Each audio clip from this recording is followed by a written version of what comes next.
Thanks, Emmett. Okay, and who said they weren't going to be here? Daniel Yang just sent a quick message, so he probably won't be able to join today. All right. Okay, and thank you. And Lieutenant Governor is on, and so with that, then we will turn over to Chair Westerman. And I'm going to start recording at this point as well. Chair Westerman.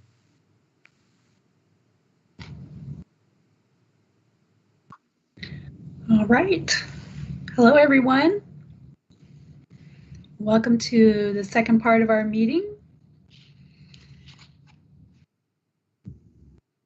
We're going to start today with our prompt.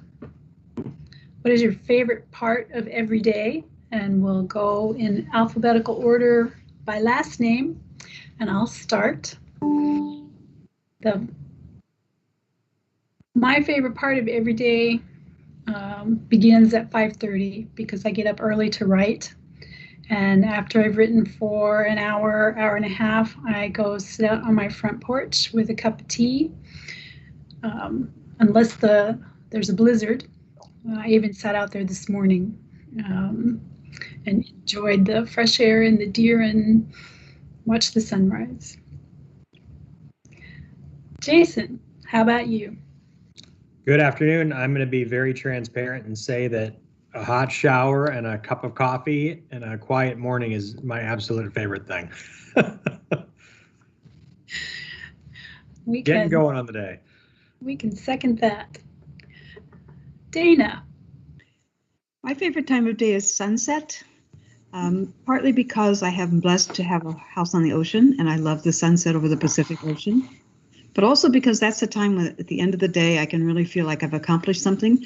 And then I can set about letting my creative juices flow because I love to cook. So it's my cook time. Excellent. Dr. Bean. My favorite part of the day is evening time around 8:30, which is finally the kids' bedtime. I have a 5-year-old and a 7-year-old, and I'm a 7-year-old. Hi. That's my daughter, Chinuku. And I love putting them to bed, the types of conversations we have at bedtime, and also the fact that I know for the next 2 hours I will have quiet. Auditor Blaha. If something that happens regularly, it would be, again, at the end of the day when all the calls are done, when it's way too late to legitimately call anybody. And then I can bust out the crochet and make something while I watch shows about crime and murder. I love crime shows. Love them. Love them. Crocheting and crime shows. I'm 2 clicks from being Miss Marple at any point. Okay. Lindsay. Hello. Cliche, my favorite part of the day is getting that cup of coffee. I'm kind of obsessed with it, so that's all. Okay. Lieutenant Governor. I'm just looking forward to Auditor Blaha's autobiography called Crochet and Crime. So that'll be great. I wanted to just name, if I can, in this space, I certainly will tell you what my favorite time of day is, but also just wanted to name the time that we find ourselves in and the importance of this committee and our work. The work to ensure that democracy continues, and it is democracy that is accessible for everyone, where people see themselves reflected in a process and within their own house. And I think we cannot miss that what happened on Wednesday was not a surprise to many people, but was shocking nonetheless, and that white supremacy is the undercurrent of what we saw on Wednesday and the rhetoric that led us to the moment of insurrection and an attack on our capital and democracy.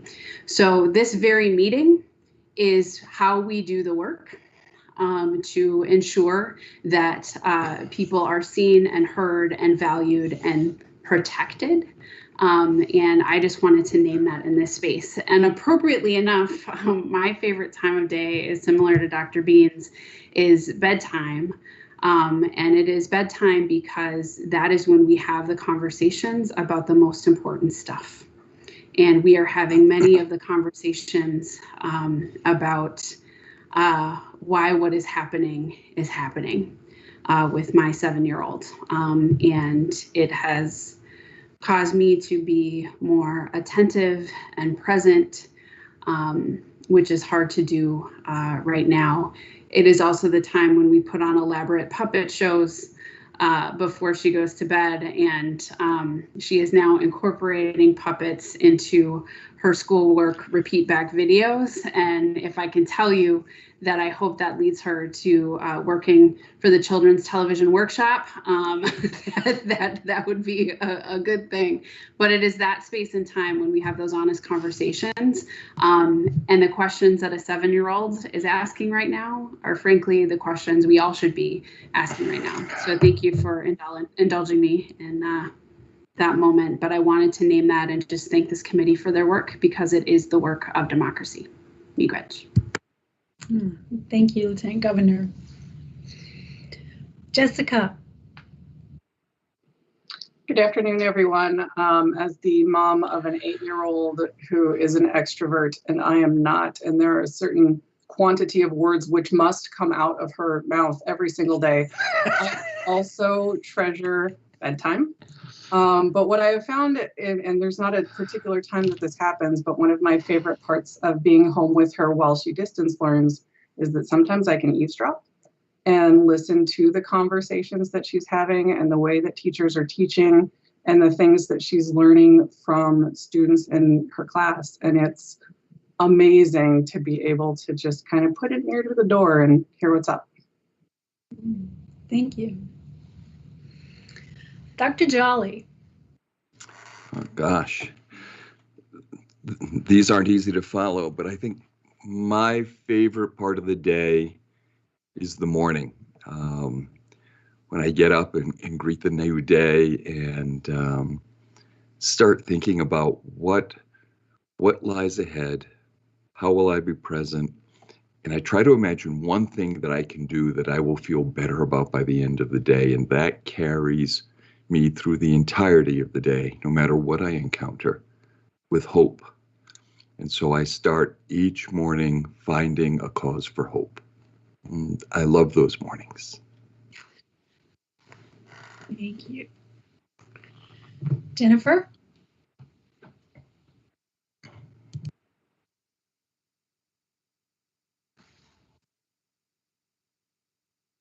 Oh, is Jennifer here? Okay. Tish. Good afternoon. My favorite time of day is also first thing in the morning.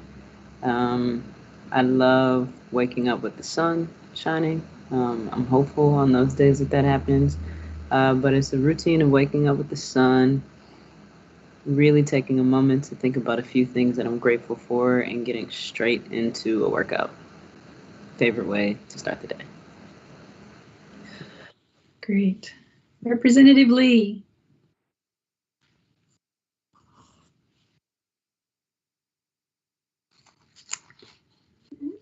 Okay.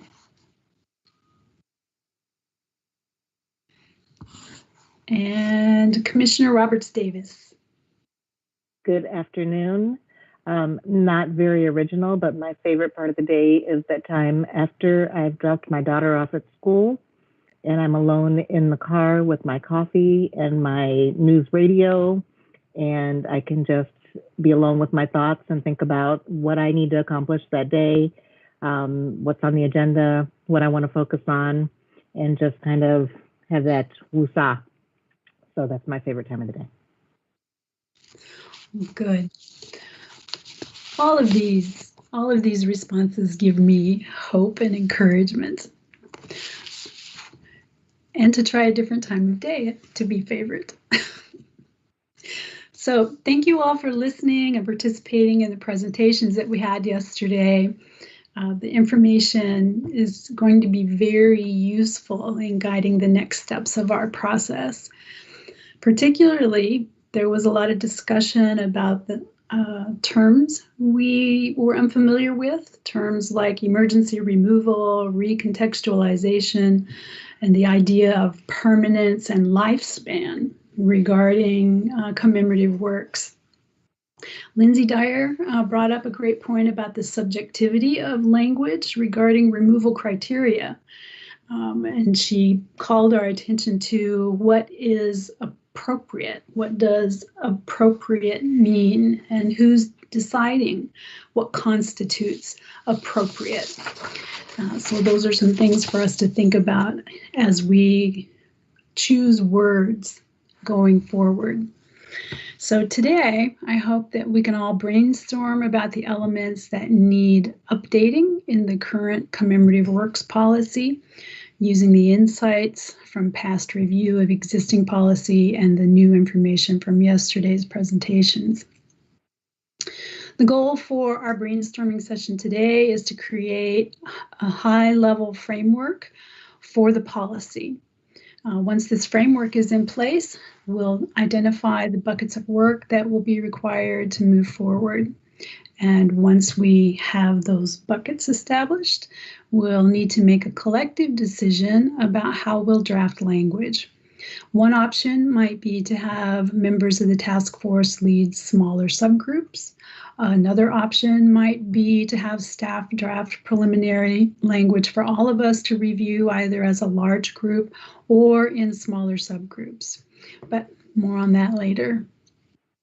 Before we go into more details, we will first hear from Chair Carl Crawford from the Public Engagement Advisory Task Force. And Chair Crawford will share some background about the Public Engagement Advisory Task Force, and there'll be some time for questions and discussion afterward.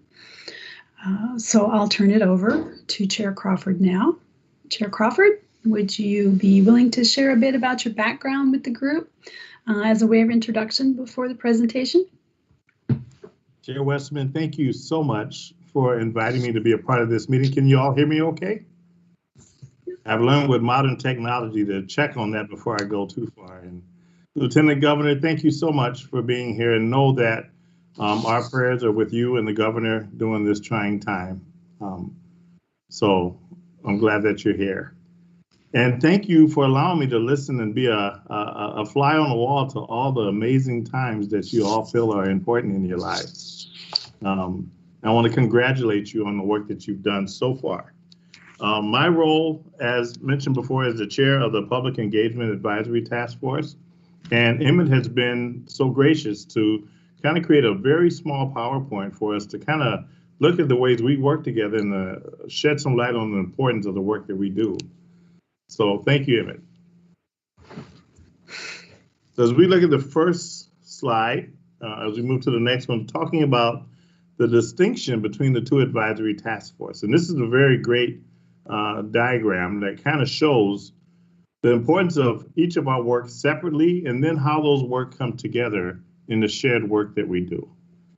And I had an opportunity to meet with Chair Westman earlier, and Emmett and JC, to talk a little bit about, I have a friend of mine who works in the railroad business, and he talks about being an engineer. He decides how fast the train goes, but there's rail people that decide where that train goes.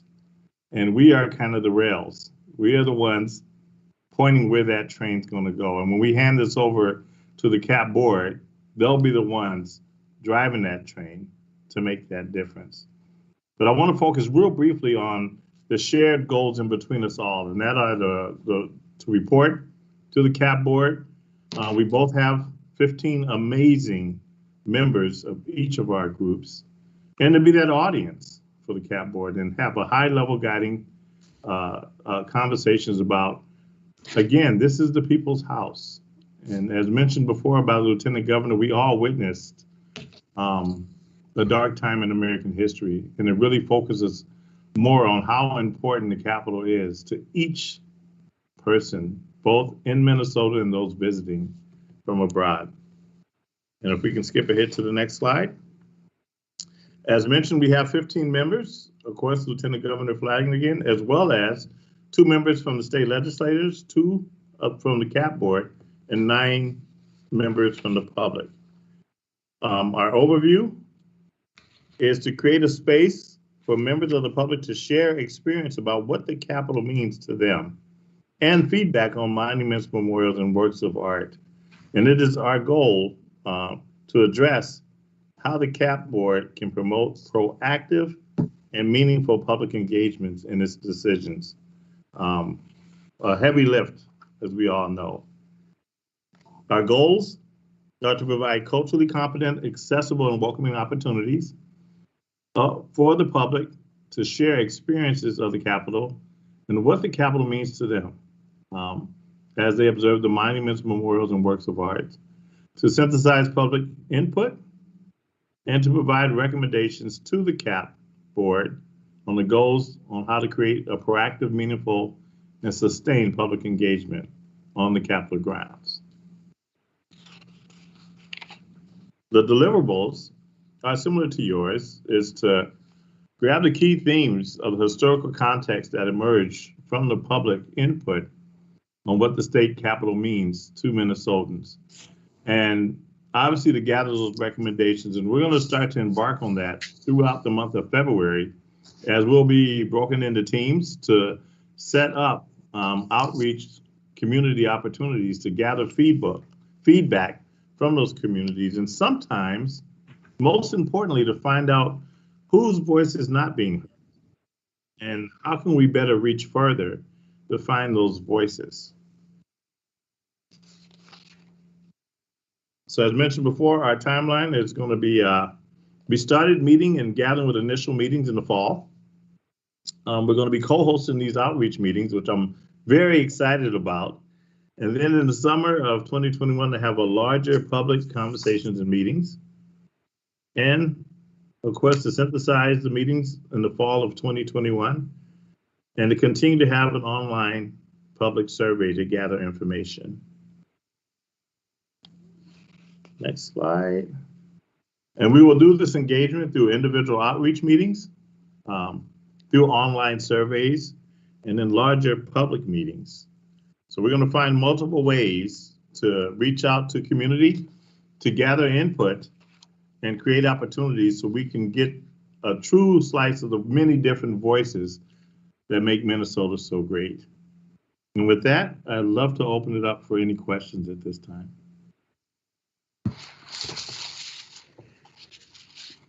Thank you, Chair Crawford. This information is helpful in understanding how our 2 groups are designed to work together. And task force members, what questions do you have for Chair Crawford?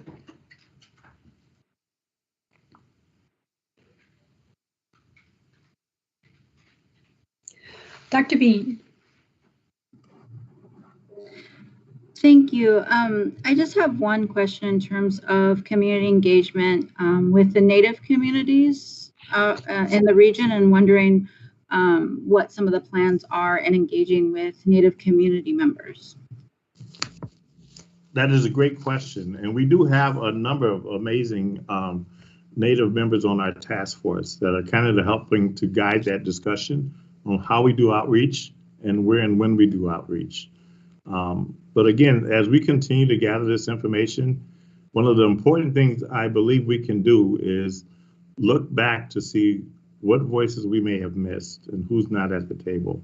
And the Native American voice is extremely important to the conversation of Minnesota and America. So I'm very excited that we have some very talented task members that will also help guide and lead us in those discussions.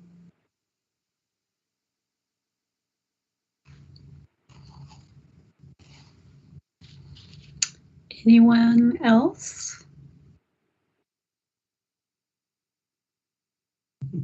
Don't see any hands raised. Thank you, Chair Crawford. We've had some discussion previously about how our groups will work together, and I think this was a great time to hear from you And we support your work for public engagement because that's a heavy load, gathering public comments and making sure everyone is heard. So thank you again for doing that work. Thank you so much and allowing me to be a part of your meeting and the great work that you and your crew is doing. Equally as important as we saw from the Venn diagram, that together we'll be able to make a great recommendation, I believe, to the CAP board.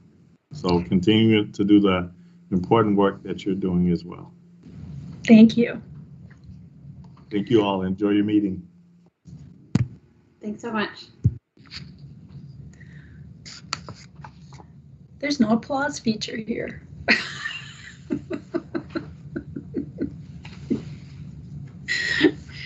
Okay. There. I think that helped answer some questions that we've had about how our two groups would work together, and that will definitely help shape our work as we move forward. So now I'd like to briefly return to our conversation from yesterday. Are there any thoughts or questions, concerns you have after having some time to consider yesterday's presentations? It was a lot of information, but what kind of reflection or questions or thoughts, concerns do you have? Yes, Auditor Baha. You know, I think that the thing that I think other people may have said more eloquently than I did, but that a concern I have about recontextualization, you know, the idea that there always is a high enough bar for that, and that it's recontextualization isn't just used as a kind of a watered down response when you can't come to agreement, you know, where it's like, well, we'll add a plaque or we'll add something else. That the bar has to be high, that it's truly recontextualized, not just simply used to appease people with a concern. Again, I think that the example people are trying to give of what that recontextualization has to be a big deal, and it has to be done. It shouldn't be easy. I think if it's too easy, if it's easy, it's probably not effective to do that. So that's just still stuck in my head a bit. Great, thank you. Other thoughts?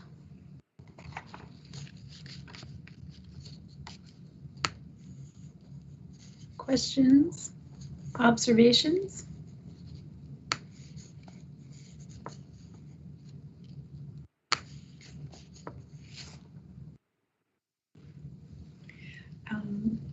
What did you learn about the steps that the CAP board has taken in the past? Was that good? Is there something that could work better?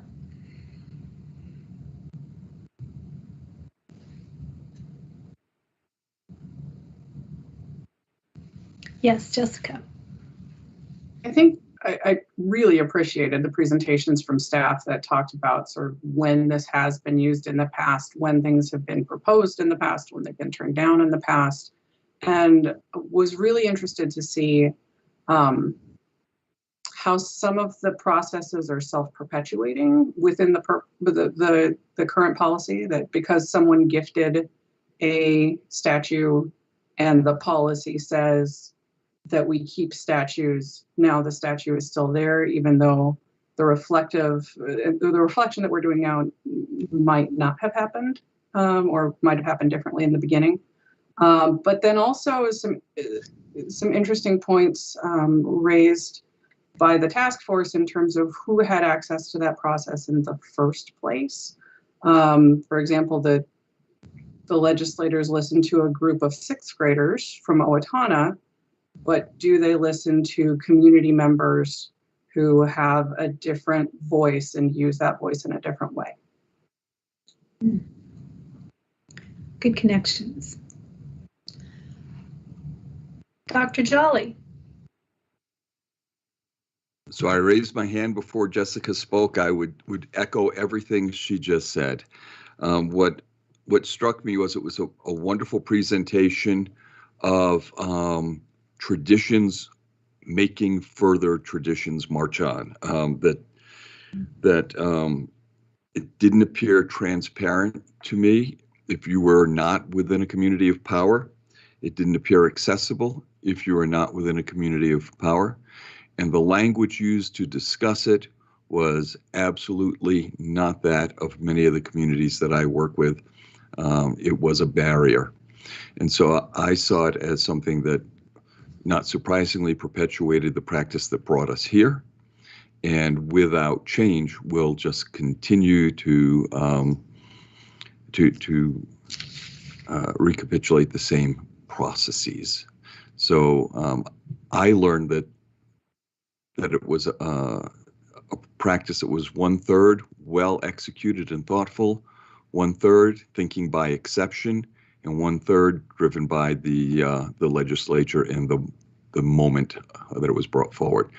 Don't hold me to those proportions, but those were some of the buckets that I saw, and it made a good cause for us to ask for more clarity, for a statement of values, and for a sense of who owns this, and will we forever be governed by echoes of the past?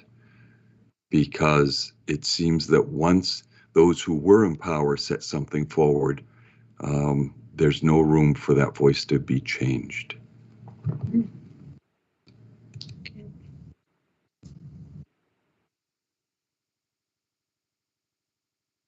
Great notes to capture his words there. Thank you.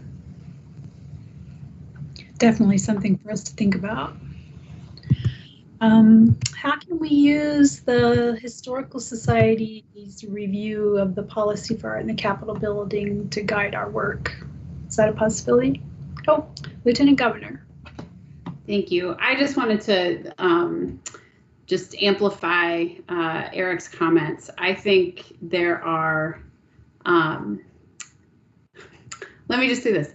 I feel that sentiment every single day in trying to turn around an institution that's been headed in the same direction for 162 years. But I think as we're putting together the sort of preamble to those recommendations, I would just associate myself with Eric's comments and just think that maybe that should be in some of the language as we are presenting this to the CAP board as a whole, and just to Minnesota. Thank you.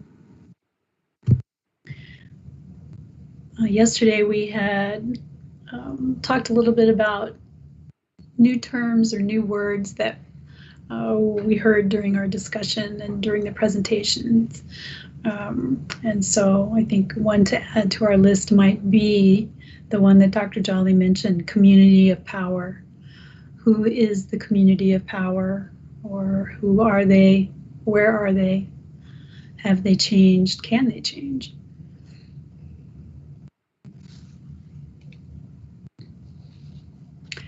Yes, Jason.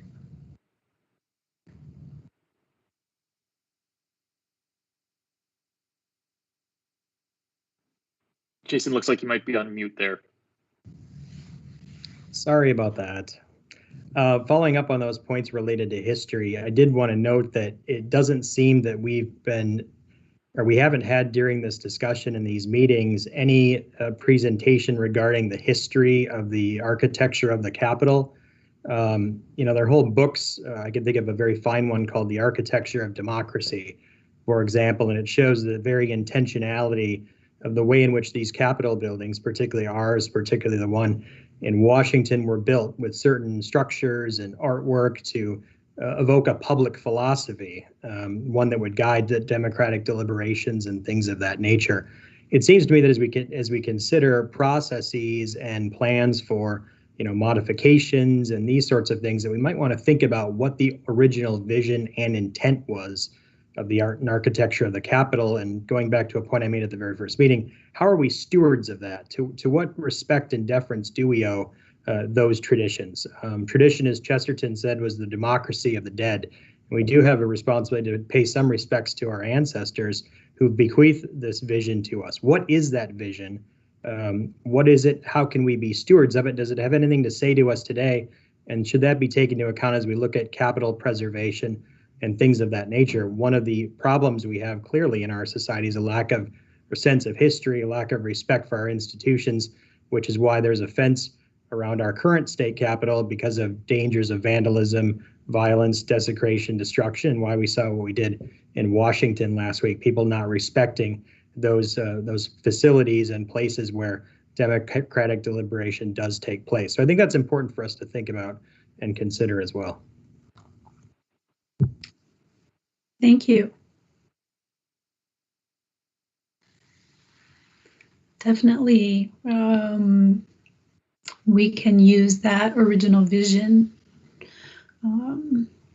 and the influence of Cass Gilbert in the design of the building itself to reflect some of those values.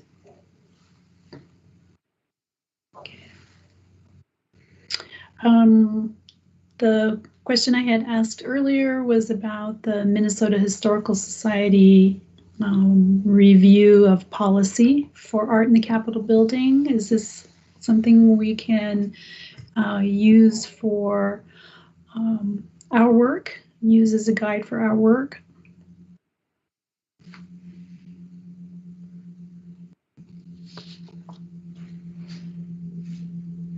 Dr. Bean? Yeah, I would just state that, you know, when it comes to that previous work, we have to build on the work that's already started, work that others have contributed, so like yourself have contributed so much to. And I think it's imperative that we take that into account. And I, you know, just as a side note, I use the subcommittee report on previous artworks in the Capitol. That report, I use it teaching in classrooms, in college classrooms. It's really valuable to teach us about those conversations that happened a few years ago, and we can learn a lot looking through them. Thank you. Paul Mandel. Thank you, Madam Chair. Just two resources, especially in light of the things that have already been said today and what happened last Wednesday. National Public Radio did an interview that is available via link, and I can get it to Emmett. They interviewed a Pulitzer Prize winner, a writer from the Washington Post, who reflected in a 4-minute interview on Sunday about what it means to be the people of our house and how it connotes love, respect, stewardship, and a sense of investment and ownership. And he's compared that to the mob that invaded the Capitol in Washington, thinking they could, you know, pee on it and deface it and abuse it because it was theirs. It was an powerful interview. And then Sunday morning, CBS Morning News interviewed the Capitol architect, who I met before on trips to DC, talking about it's almost like a sacred space that we as the public own it, but we have to steward it also. And it was quite inspiring words from both sources.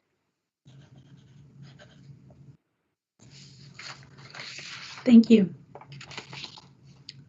There's another word I've added to my list, stewardship. We also spent some time hearing about the policies and processes of other places, other cities, other states, other organizations. Do those policies have guidelines that would be beneficial for our work to include in our policy? Is there anything that you've heard that stood out?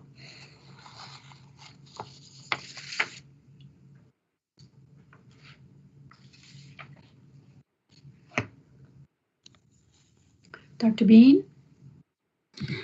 I would just highlight something that was talked about earlier, and that is the policy about emergency removal.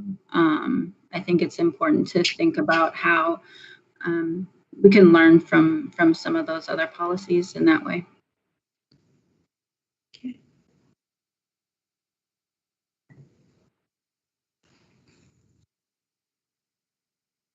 Yes, Jessica.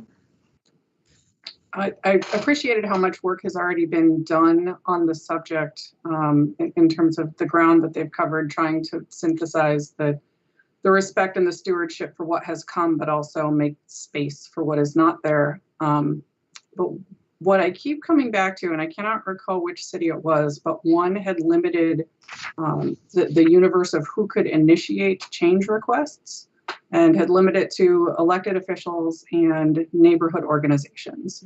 And Minneapolis has commissioned a study about how very racially exclusive and class exclusive neighborhood organizations can be. And so it was interesting to me that even the new systems sometimes have those self-perpetuating communities of power, and that is something to be mindful of. Good observation. Thank you. Dana? Well, in fact, it was the city of Minneapolis that limits it to neighborhood organizations and or political figures and so forth. I wanted to note yesterday that our work around recontextualization came kind of late in our research and was almost an afterthought in our presentation. And I did a little more work today, and I have a few additional thoughts on recontextualization that I would like to share. It is a very au courant term. Everyone is working on it, it seems. So there are any number of scholarly works and treatises on what recontextualization means, and I want to just share a few thoughts from those, if that's okay. Yes. There's an interesting one that starts out, it's actually by an artist, with a picture of Magritte's pipe. This is a almost photographic image of a pipe where it is written underneath in French, "This is not a pipe." And her premise is, you see the pipe and it's a pipe. The words mean nothing. And her premise is that no amount of explanatory plaques or other material can help counterbalance the impact of what is almost always a towering monument, that the eye sees the large statue of Robert E. Lee and pays almost no attention to any plaque that might try to explain the context. There's another school of thought which is in place in Richmond, Virginia, and they have a rather unique approach to recontextualization, which is what is known really as balance. They have any number of Confederate statues, as you can imagine, which they're not too inclined to take down because Richmond apparently is quite a tourist site for those seeking to study the Confederacy. But what they've done is they've balanced those Confederate statues with those of other kinds of cultures. The first one they erected was one of Arthur Ashe, who happens to be a resident of Richmond.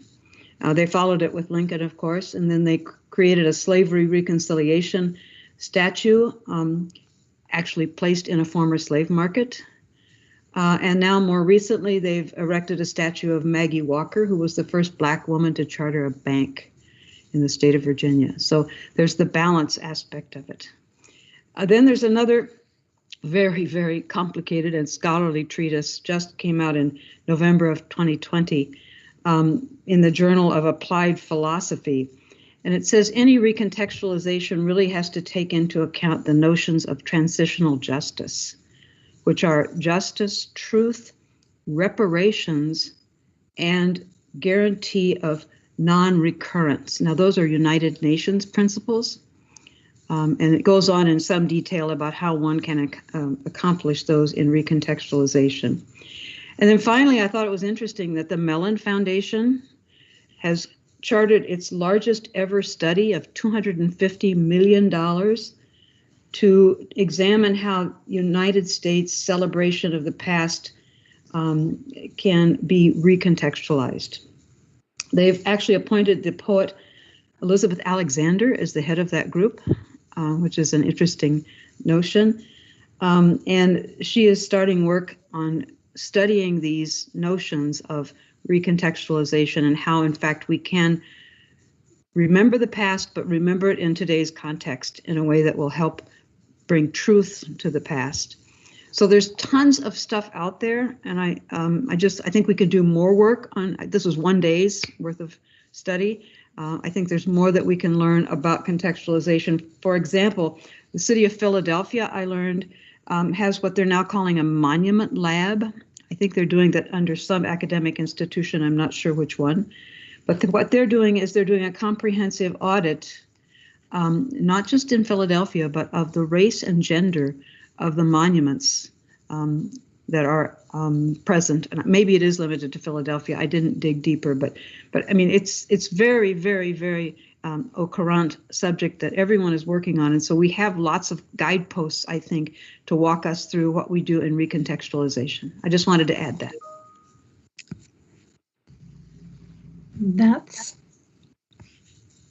excellent information for us. I think it helps us to see what's actually being done right now, so that we can use that information to our benefit rather than reinventing the wheel. Dr. Jolly. Thank you. So to your question, what did I gain from yesterday? I think, and Dana, I thank you so much for your further explication. What I walked away with was a sense that there are many options and to how we deal with these memorials, and including in some manner, I think, a continuum that might be within recontextualization, addition, balance, redress. But beyond that, there's also the opportunity to relocate, which is another method of recontextualizing, and finally remove. And I appreciated the nuance of the policies that led to all of those. But I did want, as Dana was talking about that famous "This is not a pipe" quote, you brought it to mind vividly. There are some things you can't undo. There's a reason there are no nostalgic Nazi memorials in Germany. When something is wrong, it's not something you celebrate. Instead, they celebrate the redress. And you can see where the Holocaust memorials are. And we address that quite clearly.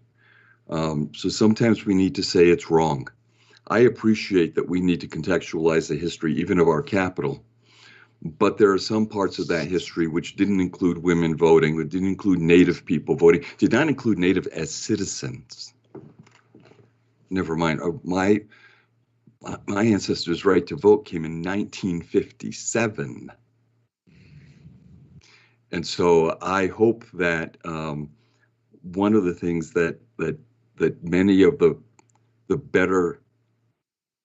ones that stood out to me as better examples were the ones that Dana brought forward that said, let us understand the history.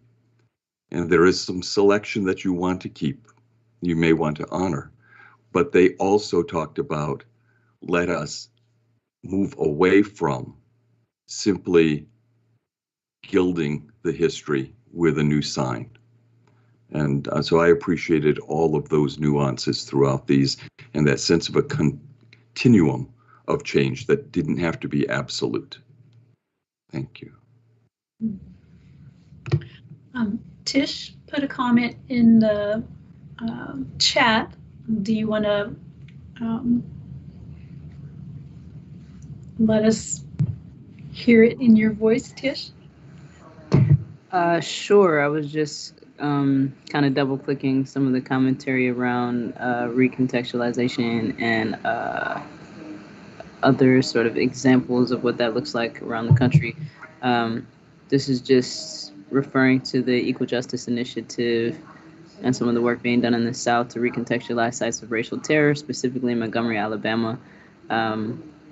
They've created guidepost plaques and et cetera and posted those on near or adjacent former slave factories, former auction blocks, and et cetera, in the city. So just another resource in terms of how they went about that process, what the sort of recontextualization looks like, and the juxtaposition, as well as what the opposition has looked like. There's just a ton of information.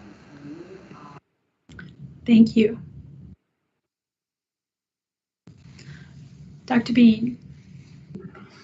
Yeah, I just want to support what Tish was just saying, and that there have been so many online webinars recently about Confederate monuments and memorials that are so important to consider what's going on in other spaces. I remember listening to one, the name of it isn't coming to mind, but I remember it was about Confederate monuments in the South, and they were talking about some of the issues they had with recontextualization, is that often the resources, the lack of resources and lack of time and human power often means that the recontextualization doesn't even happen. And so it ends up something that people say they want to do, but it doesn't happen. The other issue, thinking about how oftentimes these recontextualizations are assuming that there are only two perspectives. And with such a limited space, it is a very difficult way of diving into the complexity of these issues and the real human element of some of these stories.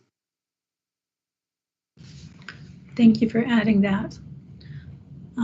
Jessica, do you have another comment, or is your hand just still up from last time? Oh, okay, thank you.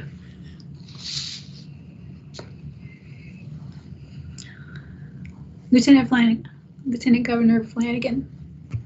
Thank you. I'm wondering if Dr. Bean, you might be willing to share some of those links with us, webinars and otherwise. It would be helpful maybe for us to review some of those before we come back together. Absolutely. We have a whole spreadsheet with some of those links, and so I will get that together for everyone. Awesome. The one thing too I'm wondering about, as we have it within our own capital, is the recontextualization of the two paintings that are hanging in the third floor. That was done with input from Native folks who worked in the Capitol, settlers, and others that Joe Horsecapture led. Dr. Bean, I can't remember, forgive me if you were part of that as well. Just might be a good opportunity to say, this is what it looked like previously, and this is what worked, this is what maybe this group would like to recommend be done differently. So that's just a thought that I'd offer up as well. Thank you.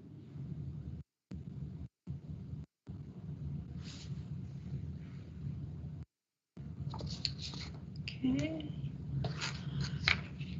Any other comments, observations?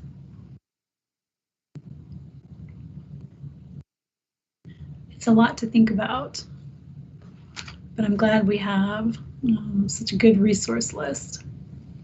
Auditor Blaha. You know, I think that I love that we're talking about this recontextualization a lot, partly because maybe coming as an educator, you know, you think about the psychology of how people perceive input.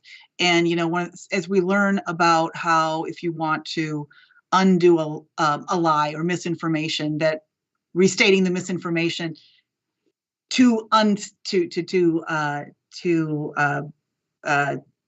show the accurate information, you actually do more damage than you do good. And so I think the idea of not just thinking about what seems to be logically, artistically, aesthetically, historically effective, that we really look at how human brains work and keep in mind the psychology of it. And people certainly have gotten at that when they talk about the overwhelming size of something compared to a large monument, compared to a small plaque, but also the idea of restating errors doesn't always, you know, we know that for humans it can again, do more damage than good. So I think the idea of thinking of the psychology of how a human brain actually processes information is important if you really want to see if recontextualization works.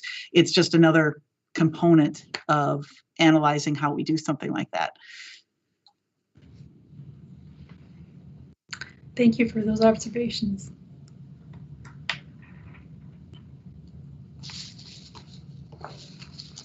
All right, I don't see any more hands up. Let me check the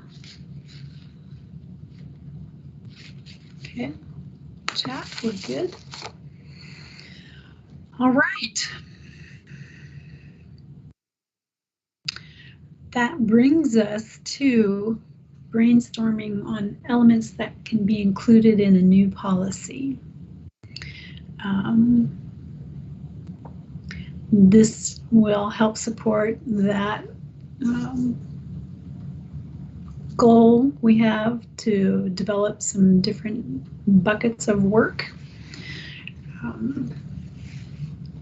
So, new policy, thinking of a new policy, blank slate. What were key themes that have come up that you think might be included or should be included? Key themes.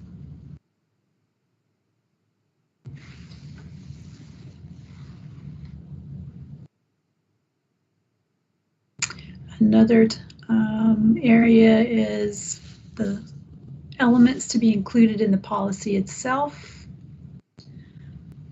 What kind of language should we use to make it clear? And what additional documents need to be included in the policy? So those are kind of some starting points for us. Yes, Tish. Yep, I think as I raised my hand, you started sort of going into it. I think it feels really important and responsible to think about language, the specificity of language, values, definitions, terminology, and that language is thinking about a power analysis and is reflective of, again, whatever the state values. So wherever, I'm also just sort of wondering about that link to what the state values, how updated that is, when we can have access to that to try to sort of incorporate and suss out in our process. Good. Lindsay. Hi. I think we've talked a lot about time. In the emergency protocols, time seemed to be confusing and also important. I remember hearing something about 5 years and then 2 years, and I'm just thinking about how sometimes things need to happen in a matter of days or hours. And how can we write in space for that without making it too specific? Also, time in relation to, what did we call it? The lifespan of the monument. And time in relation to how often we're reviewing lifespans and relevancy. So just kind of narrowing those things down. And then I also wanted to throw out, we looked at a lot of policies, but today Dana mentioned a lot of different case studies. And I guess I would be interested to look at a case study in relation to that policy and how it did or didn't work. And I'm wondering if the policies we saw, I'm sure they were accurate or updated to any changes that might have come from previous monument removals, but I'm just curious about that and kind of looking at those specific examples a little more. Okay, thank you. Dr. Jolly? Thank you. I want to thank Dana. I think what I'm raised my hand for is to echo her. I think I would like us to replace the term permanent with long-term acquisition. And also, one of the things that we spoke about was we were trying to figure out what's the time. I don't know what the time is, but I really believe there should be a generational review. That is, even if it's every 20 years, just look at what's there and assess whether it is where it should be. and telling what the story that it ought to. And by creating that regularity, it doesn't need to be that someone raises a big stink to cause a change, but rather that we can have generations own the way in which they express their history. Thank you for that. Lieutenant Governor Flanagan. I just forgot to lower my hand. Thank you. Okay.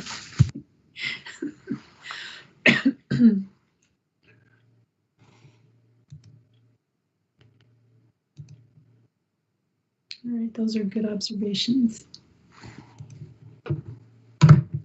Dana.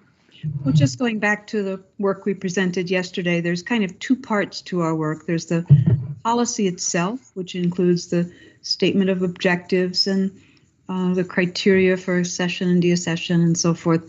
But then there's the process. So there's a policy and a process, and we've talked about both, and the transparency of the process, the documentation of the forms, the online availability, the public. So I think we would divide our work sort of naturally, I think, into two buckets. Another good observation. Auditor Blaha.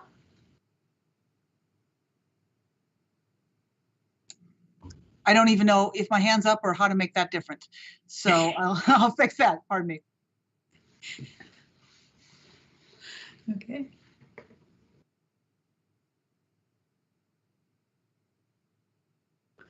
Okay. Long-term replacing permanent. Generational review. More about lifespan. Timing and lifespan as one element of the policy, and then process. So that's organizational. Any other observations?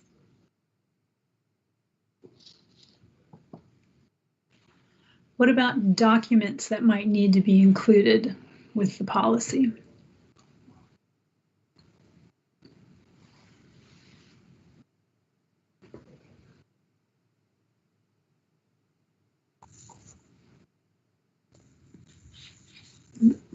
We might come across some of those as we move along.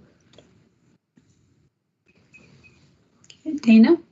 I have requested copies of all the documents and explanatory instructions from the city of Minneapolis.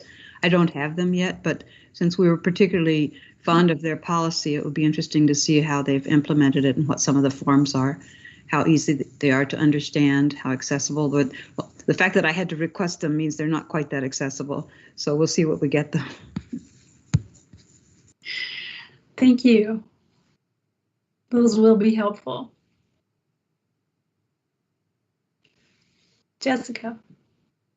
Thank you, Madam Chair. I just wanted to say out loud the assumption that I heard in Dana's statement that forms would be helpful and that some sort of public action springboard would be good.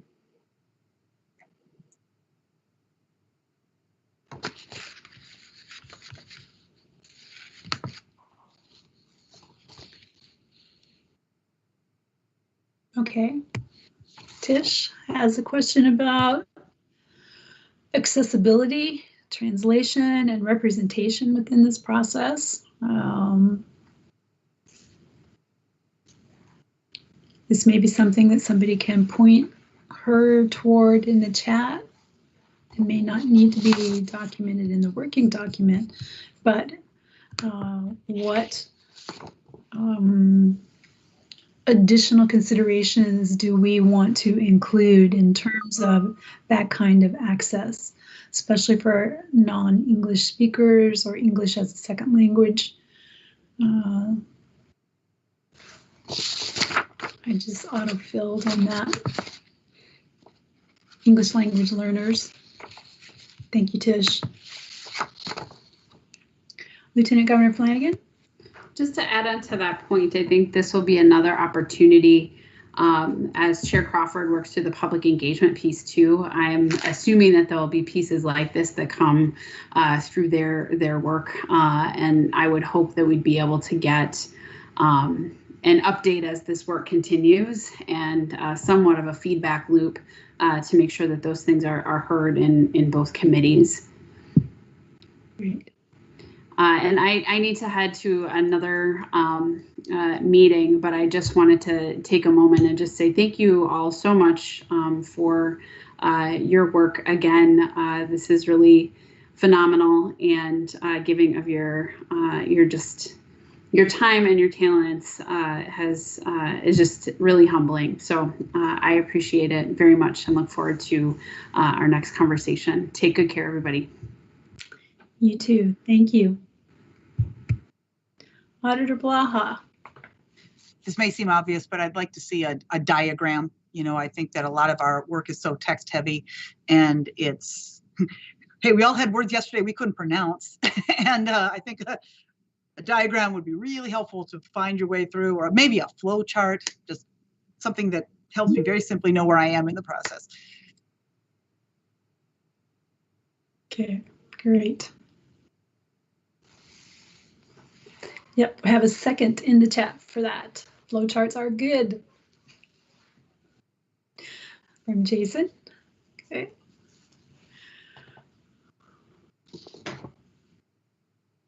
All right, so we've talked about language. Paul Mandel. Thank you, Madam Chair. I would add to the idea of a flow chart a indication of time too, so that people get a perspective on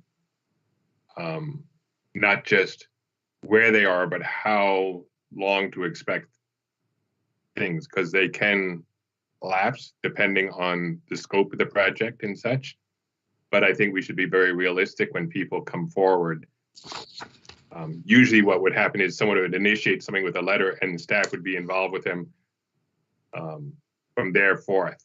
But just people have, no, I mean, everything is scale. In DC, they build memorials for 21 million. Here we build them for 400,000 to a million is a big memorial. But people are used to, we've had cases where people have done something in their town park with a little plaque that's cost a few thousand, and then they get shell shocked the minute we tell them, well, something like that might take a few $100,000, and they're like, oh. So in the name of transparency, it would be helpful to have that time also. Just a suggestion. Thank you, Paul.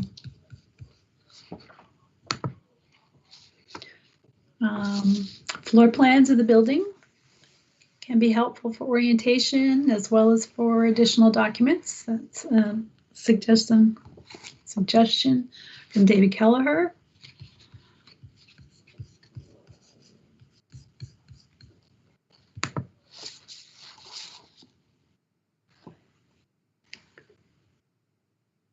Okay, so key themes, policy structure, language, additional documents. Anything else you can see that we might want to include here? Tish. I'm not sure if it's been said already, so pardon me, but I think maybe an inventory of what's already in existence in the space so that there's balance and equity in terms of representation. Okay. Great suggestion.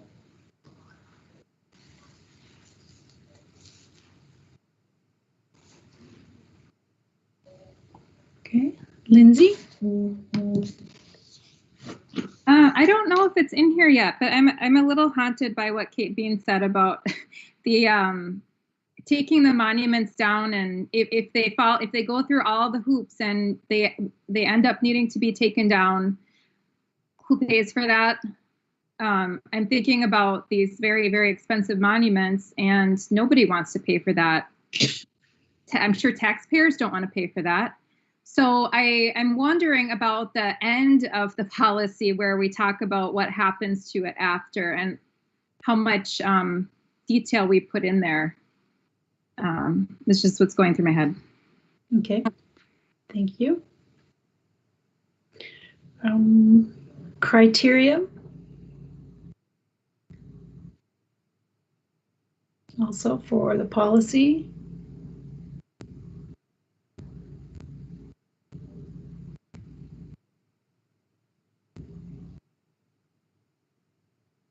And that can relate a bit to what Paul was mentioning, especially for people who aren't familiar with what this process involves or who can make these suggestions. Also, thresholds of consideration.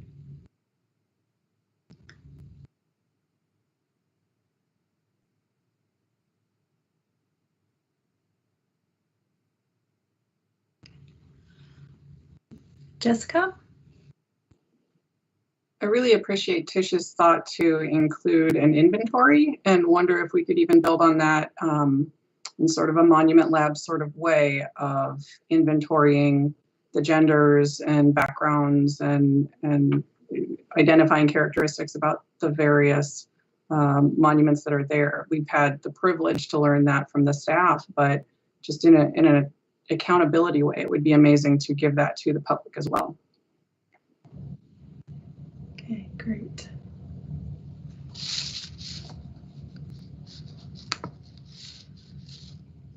And David Kelleher has provided a link for us. That is an inventory of artwork in the Capitol on the MNHS website. Thank you, David.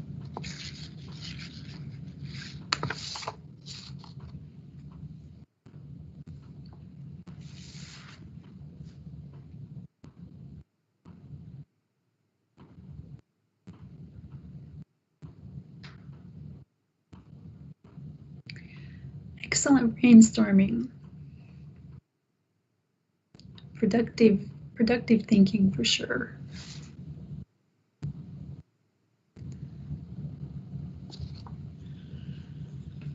Okay.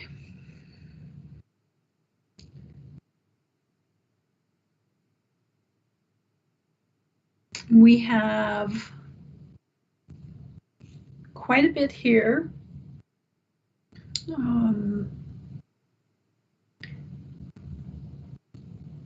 In terms of example buckets for how we can organize this information, perhaps one category for work could be introductory or framing language in the policy.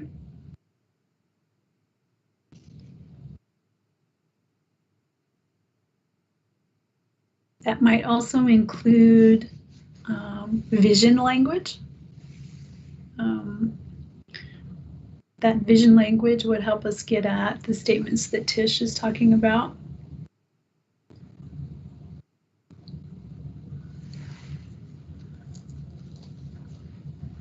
Right, values.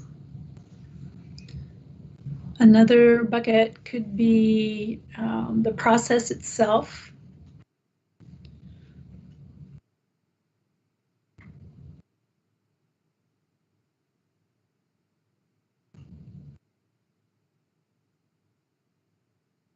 There we go, good.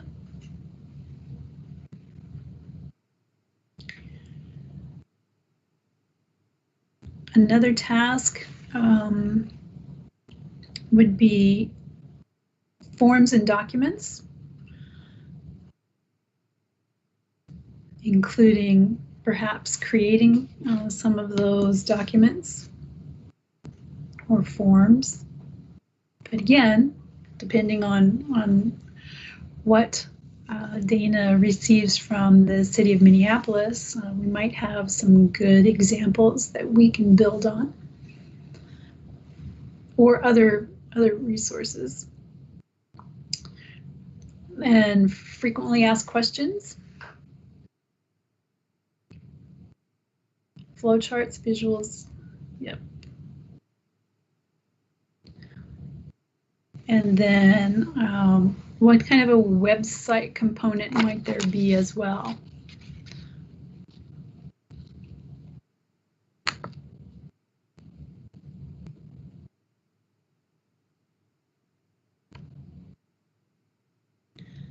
And Pete has provided another link for us in the chat for the CAP board for memorials and monuments. Okay, so how does that look in terms of encompassing what we have here and trying to organize it into some addressable categories? You see anything else that we might include or want to add some things to these buckets?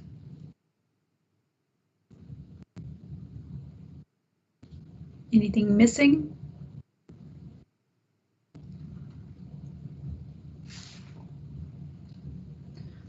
Okay. All right.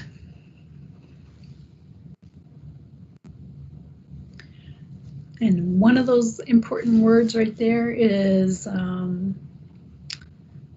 timeline. That has to do with workflow and planning.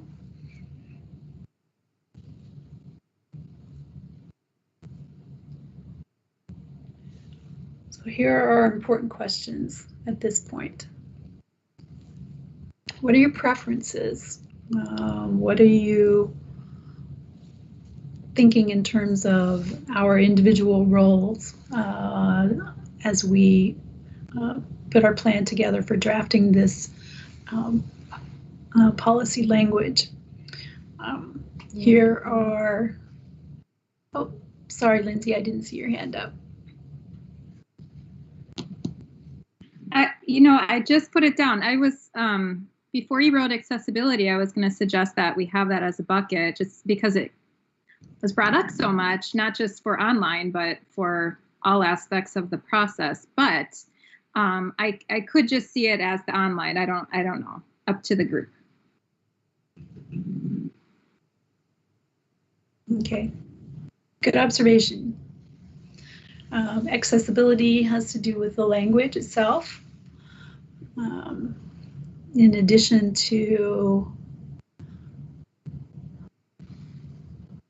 online access, not everybody has online access.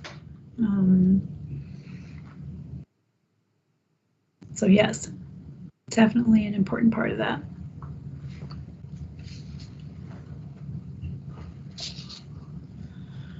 Okay, so we have some options. Would you prefer to do the drafting yourself in groups? If so, are there volunteers to lead certain elements of drafting?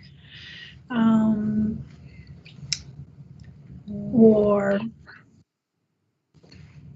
oh, Paul, I missed your hand.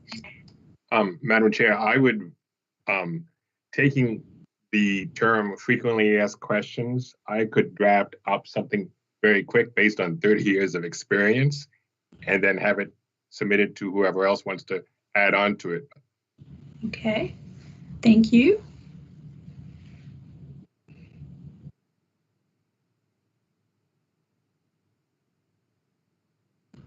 I was trying to imagine what some of the most frequently asked questions would be.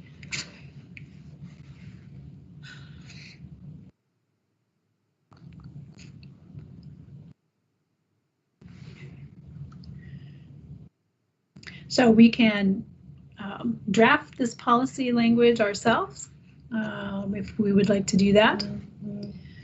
And Dana, you've got your hand up. I'm not volunteering. I do have a comment. I have always found that drafting by committee is just hopeless.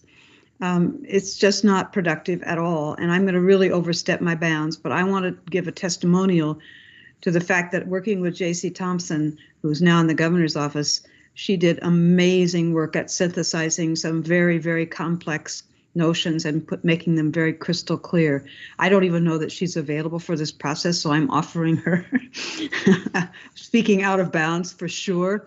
But I know that she can do a really nice job of putting a first draft together. That's another option. have staff draft materials for these categories that have been identified, and then we can review them as a group.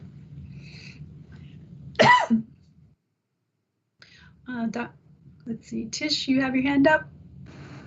Yeah, I'm double clicking that, not based on personal experience with staff drafting the language, but specifically thinking about us having something to build off of in terms of the values that are coming from the state, like, you know, not speaking out of turn or assuming that the state values the same things that we do as an extremely diverse committee.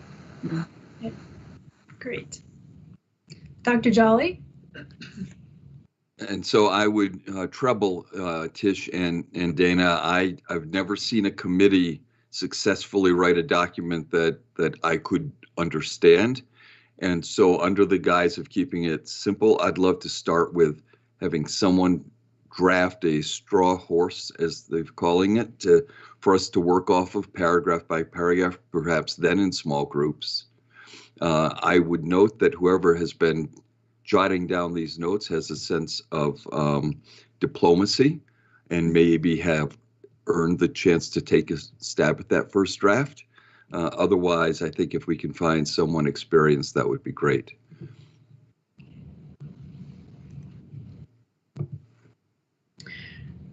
So we have support for staff drafting materials for us to review. Not much support for us drafting it ourselves. Is there another option?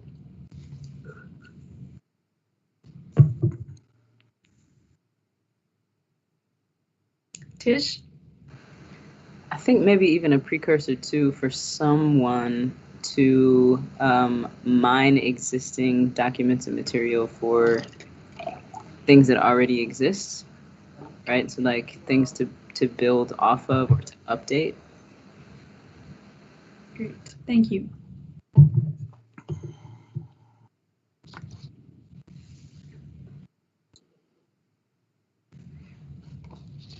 Okay. Jessica? I just wanted to let the rest of the task force know that I had reached out to the chairperson and let her know that in my day job, it's my job to work with tribal councils and synthesize varying ideas and make them into ordinances and policies, which I'm happy to do here and also happy to not do if there are better options besides me. Thank you for volunteering. And in the chat, Jason has suggested that we could have staff draft with a subcommittee of 2 or 3 people to red line edit, and he would volunteer for that.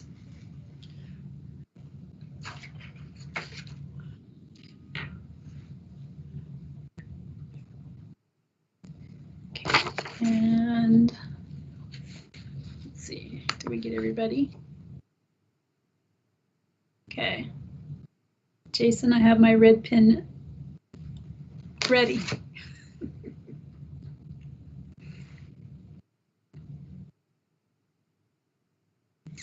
Okay. Lindsay, did I skip over you? Oh, no, you took your hand down. All right, good. Oh, did I take it down? Oh, no, you didn't. I have a question. I was just going to pop it in the chat. How much do we plan to, or are we going to change the mission vision statement? And if so, it sounds like, I don't know, in past experience, that should maybe be a subgroup to look at that. But open to others' feedback. Okay. Tish? I forgot to lower my hand. Okay. That's all right. All right, so mission and vision as another subgroup.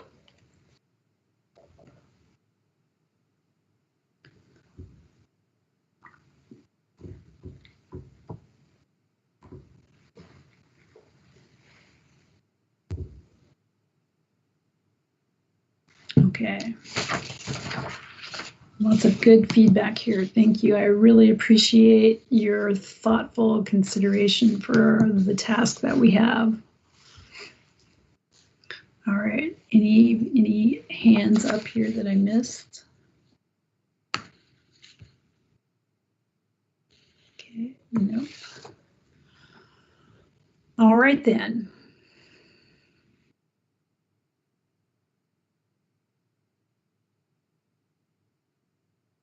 So we'll have staff draft and volunteers and subteams review.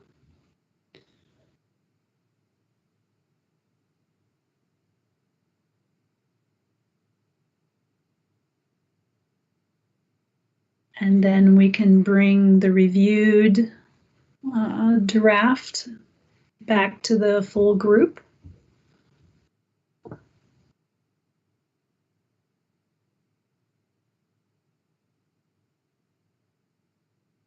Is that an accurate reflection of our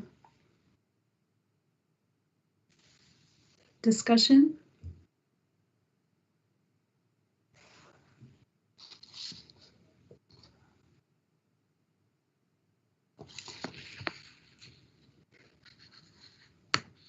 There's no thumbs up here. Just raising our hands. Okay. Any other observations? Comments?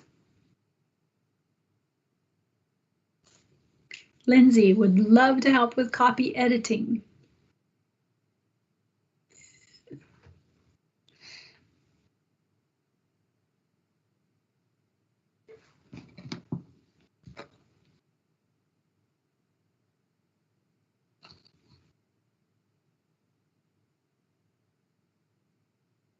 Jessica.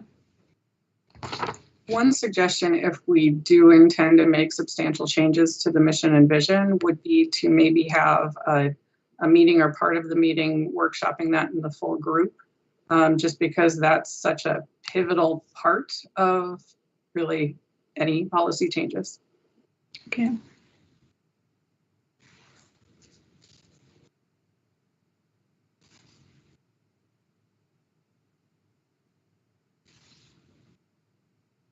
Thank you.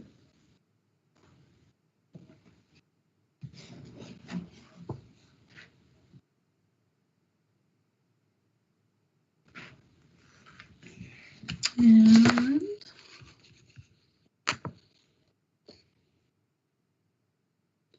okay, so perhaps this is Lindsay's comment in the chat. Perhaps a subgroup on the mission and vision could lead a mini workshop with the full group to solicit feedback.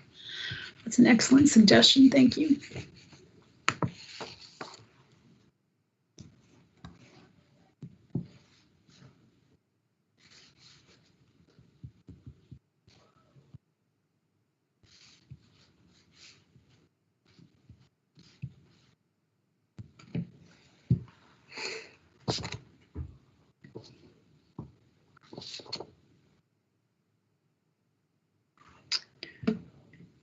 Good.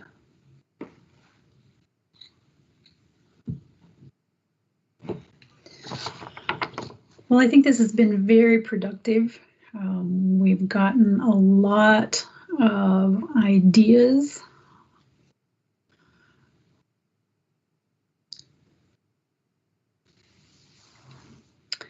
In black and white. So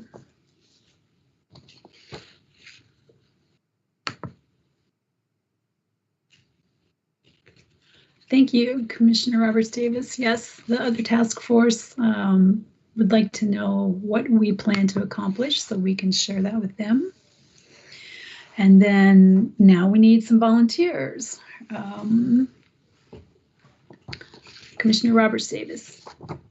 Sorry, that actually was public facing. They were concerned about letting the public know what the task force was tasked with doing and what they were going to be tasked with accomplishing. And so I don't know if that's something that this group is also interested in taking on as well. Oh, that's a good question.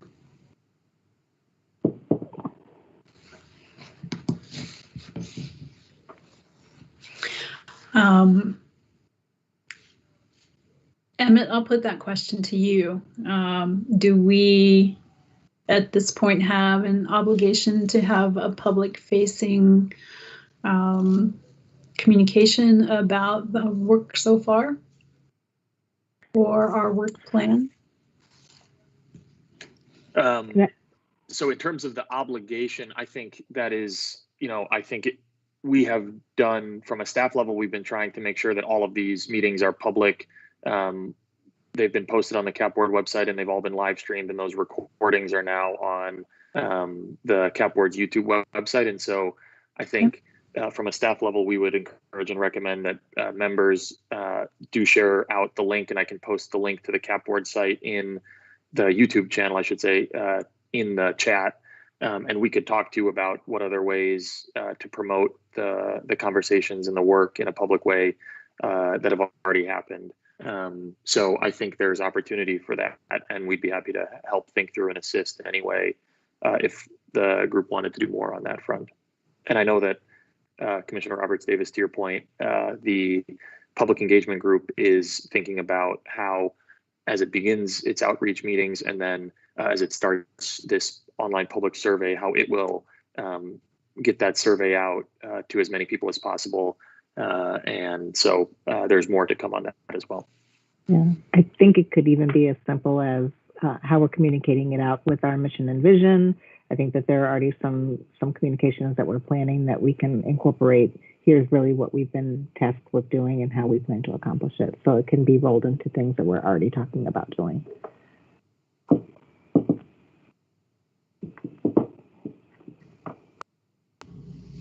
Okay.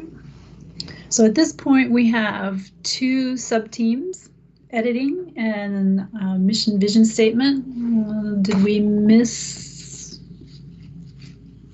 anything in terms of the work moving forward in terms of sub-teams?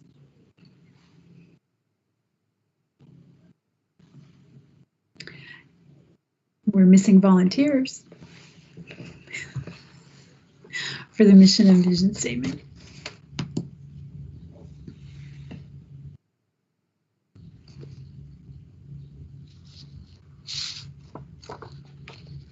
Oh, I keep trying to scroll up on the document, and I can't do that.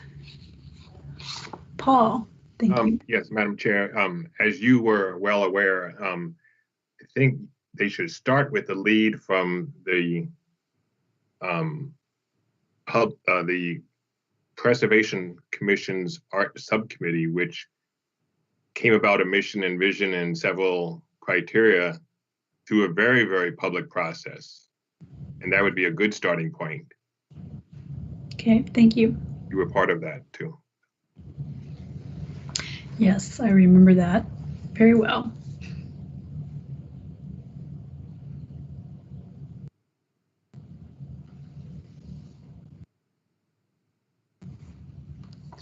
Lindsay? I'm happy to help with the mission and vision and the capacity of the feedback or helping us to look at it. I don't know if I am the best person to actually write or revise it necessarily, but I'm happy to help on that project. Okay, thank you.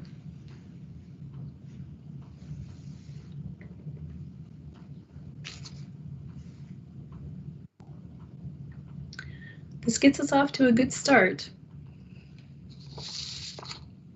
Chair Westerman, if it's helpful for the group too, the public engagement group did something similar with the mission and vision statement. What they did is Chair Crawford asked folks to think about what they would like included in the group's mission vision statement. Members emailed individually to Chair Crawford and copied staff.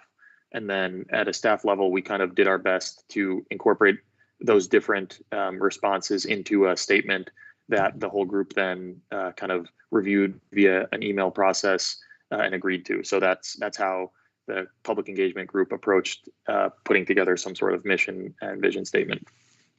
Okay, thank you for sharing that. Does that sound like a reasonable approach for us as well?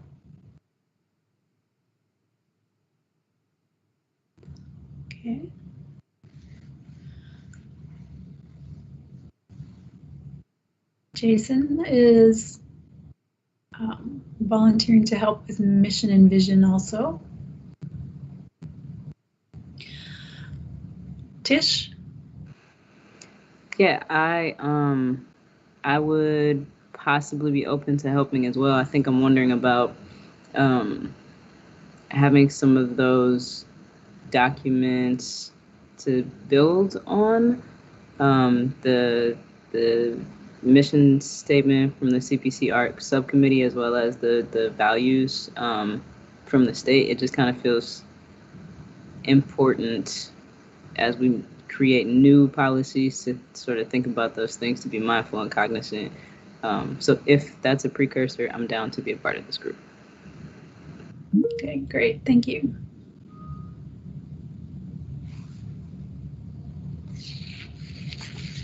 Okay, and Jessica says same, but she wants to be sure we're synthesizing from others' works and ideas as well.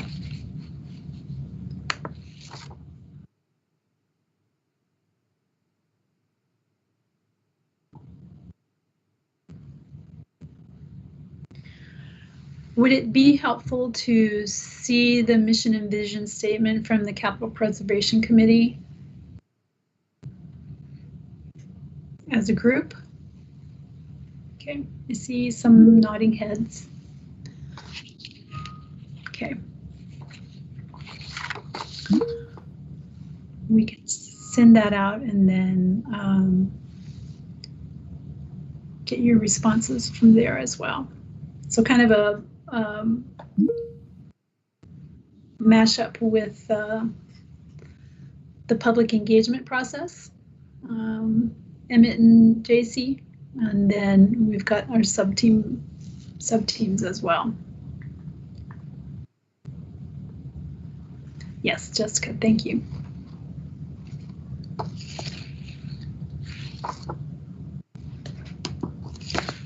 All right, am I missing anything else in chat or?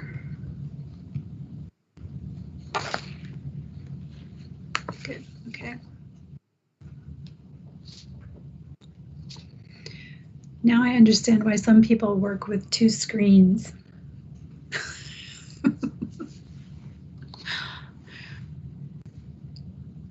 Well, thank you very much. I think we've got a lot of productive feedback here. We've got a plan, we've got some volunteers, and we are on our way. Thank you all. Ready for a closing reflection? Okay. What is one word to describe a value you are excited to see reflected in the new policy? What value, one word to describe a value you are excited to see reflected in the new policy? And instead of going alphabetically, this is going to really challenge us at the end of our meeting. We're going to go by birthday. Birthday month. We'll start with January, and my birthday was yesterday. So one word for a value, inclusion. Any other January birthdays? Dr. Jolly? So my word is caudacity. Oh. So it's the quality of being transitory or perishable. Sometimes those transitions are glacial and sometimes they're expeditious. But I am delighted that we are considering caudacity. Thank you. Jessica? Integrity. Okay, thank you. February birthdays. My birthday was yesterday as well. My word, stewardship. Wow, we have the same birthday. Stewardship. Thank you, Jason. Okay. Any other January birthdays? February. March. April. Okay, you guys. Tish.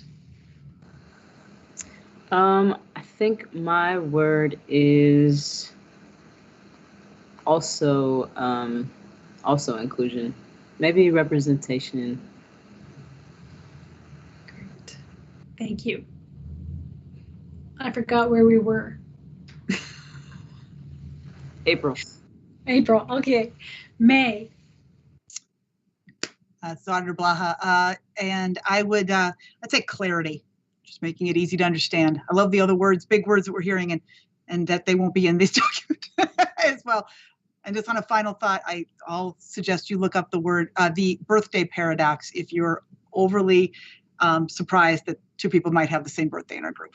So it's much more common than you think. Okay. June. July. Lindsay. My word is accessibility. Okay, thank you. August. Dana. I have to cheat because I can't get it down to one word, but I'm still struck by the notion that Dr. Jolly raised, that these were policies and procedures written by the powerful. And so I'm thinking my word is power to the powerless. Right. Excellent observation.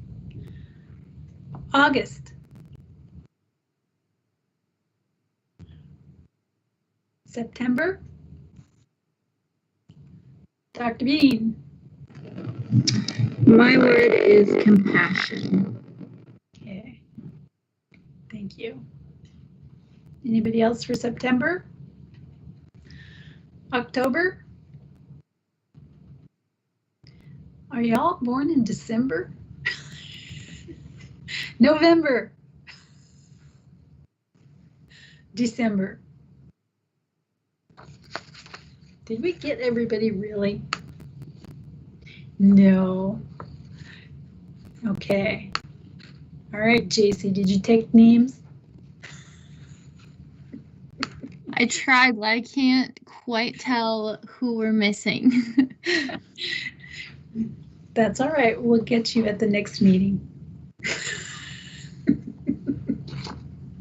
Thank you so much for all your work and your dedication to this project. It means a lot, and I think we're going to have an excellent new policy proposal that can be audacious, inclusive, and help us move forward so that everyone's voices are heard in the people's house. And there we go. All right. Any last words?